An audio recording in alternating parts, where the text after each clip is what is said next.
Hello दोस्तों, तो स्वागत है आपका हमारी एक और नाइट ड्राइव वीडियो के साथ। और उसमें हम स्टोरी कवर करने वाले थे Jim Corbett man eater leopard of Rudraprayag. उसमें हमारी जो सीरीज चल रही थी man eater leopard of Rudraprayag का जो टेरर है। तो उस कहानी में हम पहुंचे थे कि जहाँ पे रुद्रप्रयाग के लोगों ने एक साधु पे जो डाउट किया था और उसकी निगरानी करी थी कि अगर कोई मौत होगी तो इसको हम पकड़ लेंगे। लेकिन उसकी निगरानी करते हुए कहीं और से किसी के मरने की खबर लेकर कोई आ गया, तो उन्होंने उस साधु पे जो डाउट था उनका वो क्लियर हो गया। फिर उन्होंने कहा कि ये गलत, हमने इस बार गलत आदमी को पकड़ लिया है। अब जो नेक्स्ट जो खून होगा उस टाइम हम ये गलती नहीं करेंगे। अब वहाँ के जो लोग विश्वास कर रहे थे कि जो मानव को जो इंसानों को जो मार रहा है वो किसी लालच में मार रहा है। अब नैनीताल और अल्मोड़ा में आदमखोर ने जो पुरुषों की तुलना में महिलाओं को अधिक शिकार बनाया था। अब ऐसा इसलिए माना जाता है, अब उनके कहने का मतलब यह था कि कोई शिकार लेपर्ड नहीं कर रहा था, वो कोई इंसान कर रहा था, क्योंकि महिलाओं का जो शिकार किया जा रहा था वो उनके आभूषणों के लिए लालच में या चोरी करने के चक्कर में वो महिलाओं की हत्या कर देते थे। अब जिम कॉर्बेट कह रहे हैं कि उन्होंने बहुत सी सुनसान जगहों पर रहे हैं और उन्होंने एकांत में कल्पना की है। अब उनके साथ ऐसे भी मौके आए हैं जब उन्होंने रुद्रप्रयाग में बैठे बैठे एक साथ 28 रातें पुल पर नज़र रखते हुए और चौराहे की निगरानी में गुजारी है। और जो गांव जाने का जो रास्ता था उस पर जो मनुष्य और जो इंसान का जो शिकार पड़ा रहता था, जो जिसे बाघ ने किया रहता था, जो तेंदुआ था उसने किया हुआ था, तो उसकी प्रतीक्षा में रहते थे, उसका वेट करते थे ताकि जो लेपर्ड है वो वापस से उस शिकार को पकड़ने या खाने आ जाए। अब जिम कॉर्बेट कह रहे हैं कि उनकी कल्पना से वो बाघ बड़ा सा और हल्के रंग का होता है क्या मतलब। अब जिसका बदन तो बाघ का था लेकिन सिर राक्षस का था, क्योंकि उन्होंने ऐसा इसलिए कहा कि उन्हें वो ये तब लगा था, उसका जो सर था वो राक्षस की तरह तब लगा था जब उन्होंने उसे पहली बार देखा था।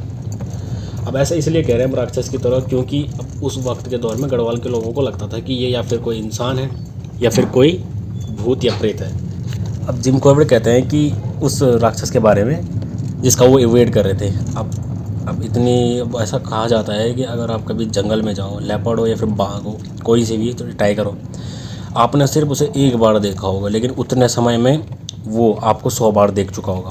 अब ऐसा ही जब उन्होंने 28 रातें उस पुल पर गुजारी होंगी, तो ऐसा तो होगा नहीं कि लेपर्ड ने जिम कॉर्बेट को उस पुल पर निगरानी रखते हुए नहीं देखा होगा। अब जिम कॉर्बेट कह रहे हैं लेपर्ड के लिए कि वो एक दैत्य जो रातों को मेरी इंतज़ार पर और उससे ज़्यादा अक्लमंद होने पर भी मेरे असफल प्रयास पर बिना आवाज़ के हंसते हंसते लोटपोट होता होगा और अपने होठों पर जीभ फिराता होगा कि कभी तो समय आएगा जब जिम कॉर्बेट असावधान होंगे तब वो अपने दांत उनकी गर्दन पर गड़ा देगा। अब ये पूछा जा सकता है कि जो मैन ईटर रुद्रप्रयाग के लिए आतंक बना हुआ था उस समय सरकार क्या कर रही थी। सैकड़ों मील पैदल चलकर जिम कॉर्बेट प्रभावित गांवों का जायजा लेने के लिए जब गए थे, तो बाद में इस बात को पक्के तौर पर कह रहे हैं कि सरकार ने इस आतंकी चुनौती को समाप्त करने के लिए हर संभव प्रयास किए थे। उन्होंने उनके लिए इनाम भी रखे, पुरस्कार भी घोषित किए थे, जो स्थानीय लोगों के हिसाब से 10,000 रुपये नगद, जो कि उस टाइम के दौर पे 2 गांवों के उपहार के बराबर था। अब ये राशि क्षेत्र के 4,000 जो जितने भी गनधारी थे जिनके पास लाइसेंस था उनके लिए आदमखोर को ठिकाने लगाने के लिए की गई थी। अब जितने भी जो चुने गए जो शिकारिये थे उन्हें नियुक्त किया गया और आश्वासन दिया गया था कि अगर उनका प्रयास कामयाब रहा तो उन्हें पुरस्कार दिया जाएगा। अब जितने भी 4,000 जो बंदूकधारी लाइसेंस वाले थे, उनके अलावा आदमखोर से निपटने के लिए 3 और विशेष होते हैं, उन जो विशेष गनधारी लाइसेंस वाले थे वो भी जारी किए गए। उस वक्त जब लैंसेडॉन में जो गढ़वाल राइफल के जो कर्मचारी थे, जब उनकी छुट्टी हो रही थी, तो उनको एक घर आते समय उनके साथ उनके साथ गन ले जाने की अनुमति भी उनको दी गई थी। और अधिकारियों द्वारा शिकार के लिए जो वहाँ के अधिकारी थे उन्होंने शिकार के लिए जो हथियार थे वो उनके लिए उपलब्ध कराए थे। और अखबार के जरिए देश के सभी शिकारियों को अनाउंस किया गया कि वो आदमखोर को समाप्त करने के लिए उनकी सहायता करें।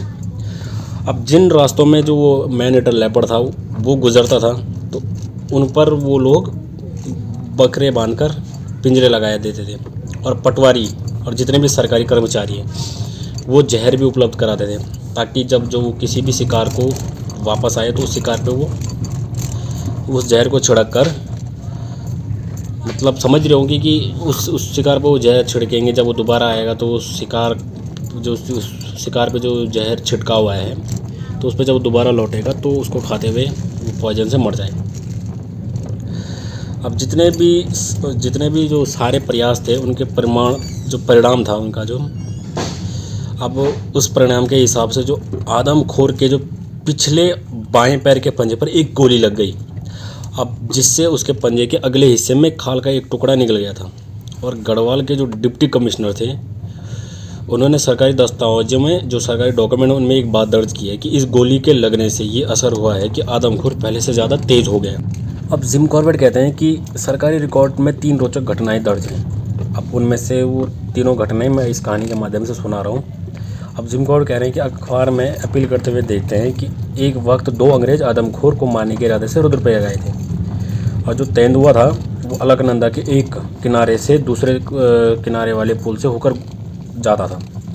अब ऐसा उन्होंने कैसे सोच लिया कि मुझे नहीं मालूम कि उन्होंने जो रात को पुल पार करते हुए बाघ को मारने की जो योजना बनाई थी, तो पुल को जो ताने रखने वाले जो तारों को थामने के लिए पुल के जो दोनों तरफ जो स्तंभ होते हैं, आपने देखे होंगे वो झूले वाले जो पुल होते हैं, तो उसको एक साइड इस साइड होता है लेकिन एक उस साइड होता है। अब उसके दोनों कोने पे जो 2 स्तंभ होते हैं, तो उस स्तंभ पे दोनों के दोनों जो अंग्रेज़ शिकारी थे वो बैठ गए। और जब उन्हें वहाँ बैठे 2 महीना गुजर गया, तो एक वक्त बाएं किनारे वाले व्यक्ति ने देखा कि जो वो तेंदुआ है वो जो घुमावदार रस्सी से जो पुल बना हुआ था उसको क्रॉस करने की कोशिश कर रहा था। अब उसने तेंदुए को पुल तक पहुँचने का इंतज़ार किया। जैसे वो पुल पर पहुँचा तो उस शिकारी ने बाएं स्तंभ वाला जो बाएं खंबे पे जो बैठा हुआ था उसने गोली चला दी। फिर जो दाएं किनारे वाला जो शिकारी था उसने अपनी पिस्तौल से लगातार 6 गोलियां खाली कर दी।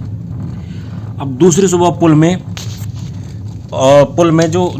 जब दूसरी सुबह हुई तो पुल में और उस पहाड़ी की तरफ जहां तेंदुआ गया था खून के निशान पाए थे उन्होंने।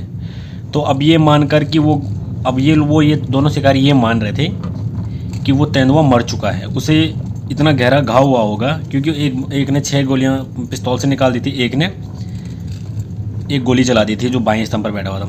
अब कई दिन तक तेंदुए की खोज होती रही।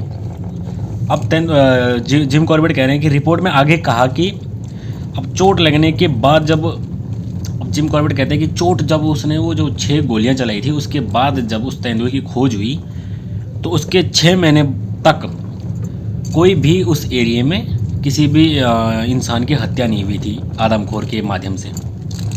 अब इस घटना के बारे में जो शिकारी लोग थे उन्होंने जिम कॉर्बेट को बताया, जिन्होंने 7 गोलियों की आवाज़ सुनी थी और घायल बाघ को ढूंढने में उनकी मदद भी की थी।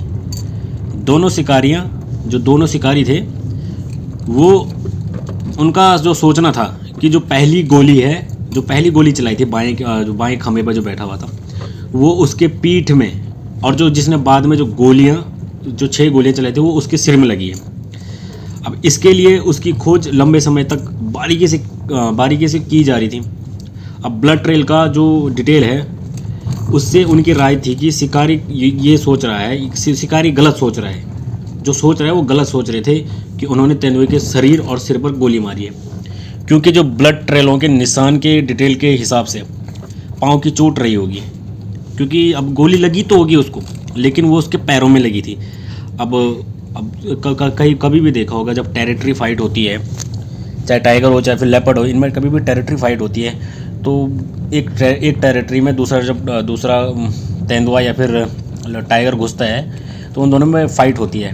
अब उन दोनों में जो फाइट होती है, जो जीतता है वो तो टेरिटरी में ही रहता है, लेकिन जो दूसरा हारता है तो वो उसको घाव वगैरह लग जाते हैं फाइट के दौरान, टेरिटरी फाइट के दौरान। और उस दौरान ये नहीं है कि वो हार मान के चले गया, वो कुछ महीने के लिए उस एरिया से गायब हो जाता है और वो अपने घाव भरने का इंतज़ार करता है। तो ऐसे ही यहाँ पर भी हुआ होगा।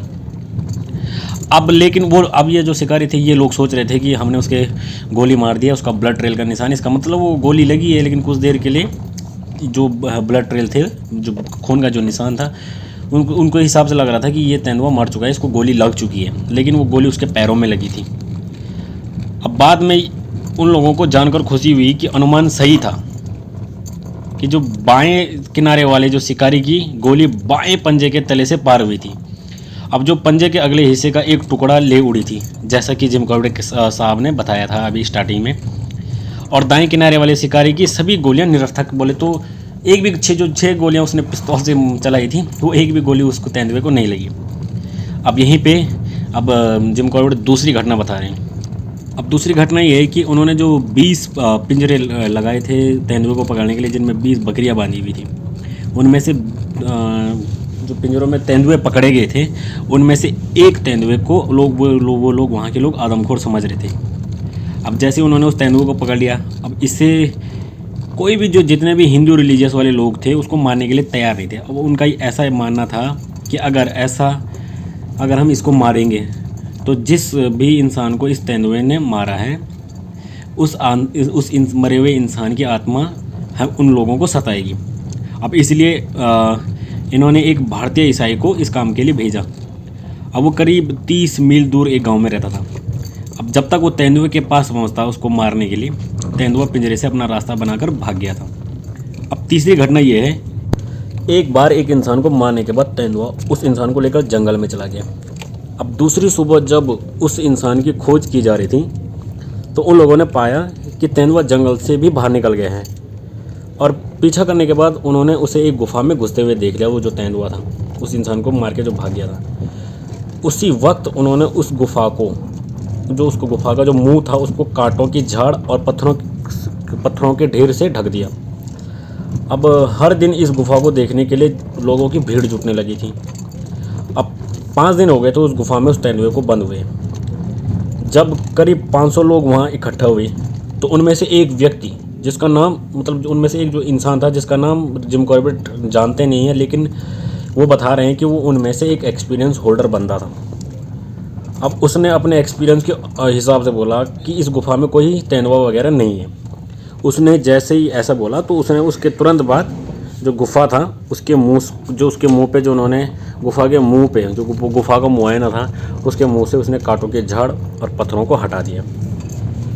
अब जैसे ही अब लोग तो सब कह रहे थे कि भाई उसके अंदर तेंदुआ है, लेकिन वो अपने आप को ज़्यादा एक्सपीरियंस समझ रहा था। अब रहा भी होगा, लेकिन वो उसका जो एक्सपीरियंस था वहाँ पे गलत हो गया। अब जैसे ही सब उसको मना रहे थे कि मत कर, लेकिन वो माना नहीं। अब जैसे ही उसने उस गुफा के मुआयने से वो झाड़ और पत्थर हटाए, अचानक तेंदुआ पहाड़ की तरफ लपका। अब जैसे ही वो भी गुफा का खुलने का इंतज़ार कर रहा था, वो भी फंस गया था 5 दिनों से, अब भूखा भी था। तो उसने जैसी गुफा खोली, उसने अंदर से बाहर की तरफ एक लंबी छलांग मारकर उन 500 लोगों के बीच से वो तेंदुआ सुरक्षित निकल गया। अब जिम कॉर्बेट कह रहे हैं कि ये घटनाएं उसके कुछ ही दिनों के बाद हुई थी, जब वो तेंदुआ आदमखोर बना ही था। मतलब तेंदुआ जिस टाइम वो आदमखोर बना था उसके ज़्यादा दिन नहीं हुए थे, मतलब कुछ ही दिन बाद इतनी 3 प्रकार की घटनाएं हो चुकी थी।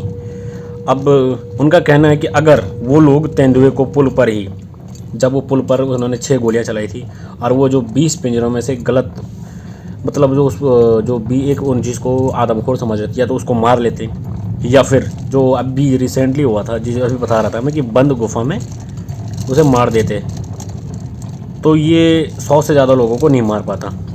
और ये गढ़वाल के जो लोग थे रुद्रप्रयाग जनपद के, जो इस man eater leopard of Rudraprayag के आतंक से डरे हुए थे, तो ये उस 100 लोगों की मौत से बच जाते हैं। बाकी दोस्तों, आज की ये जो सीरीज़ चल रही थी हमारी पिछले 2 पार्ट में, terror, man eater leopard of Rudraprayag terror, ये सीरीज हो चुकी है ख़त्म। अब जो दूसरी सीरीज चलेगी arrival, man eater leopard of Rudraprayag arrive, ये करेंगे हम अगले पार्ट में। अगर आपको ये स्टोरी पसंद आई होगी और आप आगे की स्टोरी सुनना चाहते हो तो प्लीज़ चैनल को सब्सक्राइब ज़रूर करें, और 1K के काफ़ी करीब है तो प्लीज़ यार चैनल को सब्सक्राइब ज़रूर करें और वीडियो पे लाइक और कमेंट ज़रूर करें। बाकी हम मिलते हैं आपको अगली वीडियो में, तब तक के लिए जय हिंद, जय भारत, धन्यवाद।